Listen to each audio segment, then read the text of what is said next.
محترم ناظرین و مکرم سامعین، السلام علیکم ورحمۃ اللہ وبرکاتہ۔ میرے عزیز دوستو، اسلام کے نوجوان ساتھیوں اور رسول کونین صلی اللہ تعالی علیہ وسلم کے پیارے پروانوں، جس گناہ سے انسان کی عمر کم ہو جاتی ہے وہ ہے ماں کے ساتھ بدسلوکی کرنا۔ کوئی اولاد جب اپنی ماں کے ساتھ بدسلوکی کرتا ہے تو رب تبارک تعالی اس کی عمر کو کم کر دیتا ہے، یعنی عمر سے برکت کو چھین لیتا ہے۔ اور جس گناہ سے انسان پر لعنت ہوتی ہے وہ ہے جھوٹ۔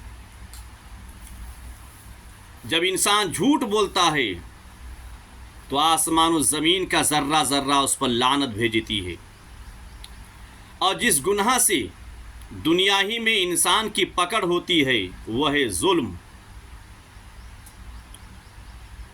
اور جس گناہ سے انسان پر رزق تنگ ہو جاتی ہے وہ ہے زنا۔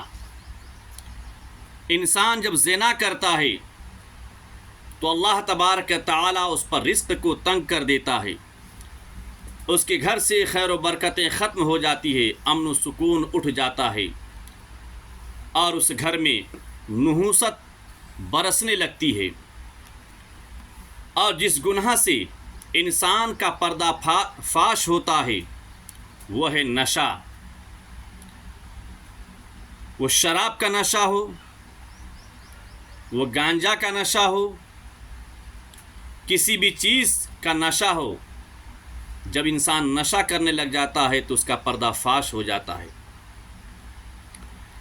اور جس گناہ سے پوری انسانیت تباہ ہوتی ہے وہ ہے قتل۔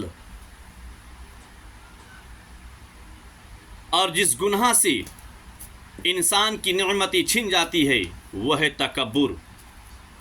تکبر سے انسان کی نعمتیں چھن جاتی ہے۔ اور جس گناہ سے انسان کی دعائیں قبول نہیں ہوتی ہے، اللہ تبارک تعالی اس کی دعائیں قبول نہیں کرتا، بارگاہ خداوندی میں دعا رد ہو جاتی ہے، وہ ہے کسب حرام، یعنی حرام رزق۔ اور جس گناہ سے اللہ تبارک تعالی ناراض ہوتا ہے وہ ہے والدین کی نافرمانی کرنا۔ جب کوئی اولاد اپنے والدین کی نافرمانی کرتا ہے تو رب تبارک تعالی اس سے راضی نہیں ہوتا بلکہ اللہ ناراض ہوتا ہے۔ میرے آقا امام الانبیاء شفیع محشر صلی اللہ تعالی وسلم نے ارشاد فرمایا، رضا الربی فی رضا الوالدین و سخط الربی فی سخط الوالدین۔ اللہ کی رضامندی ماں باپ کی رضامندی میں ہے، اور اللہ کی ناراضگی ماں باپ کی ناراضگی میں ہے۔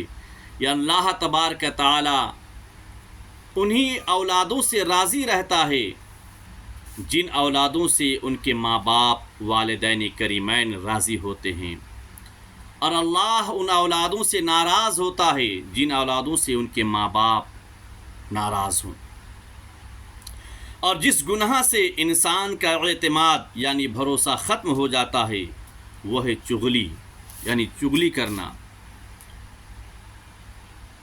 اگر کوئی انسان کسی کی چغلی کرتا ہے تو اس انسان کا اعتماد اور بھروسہ ختم ہو جاتا ہے۔ اللہ تبارک تعالی سے دعا ہے کہ پروردگارا ہمیں اور آپ کو ان تمام گناہوں سے بچنے کی توفیق عطا فرمائے، اور راہ راست پر چلنے کی اللہ تعالی ہدایت عطا فرمائے۔ نماز پنجگانہ کی پابندی کرنے کی اللہ تبارک تعالی ہمیں توفیق عطا فرمائے۔ گناہ صغیرہ اور گناہ کبیرہ سے ہمیں بچنے کی اللہ ہدایت نصیب فرمائے۔ السلام علیکم ورحمۃ اللہ وبرکاتہ۔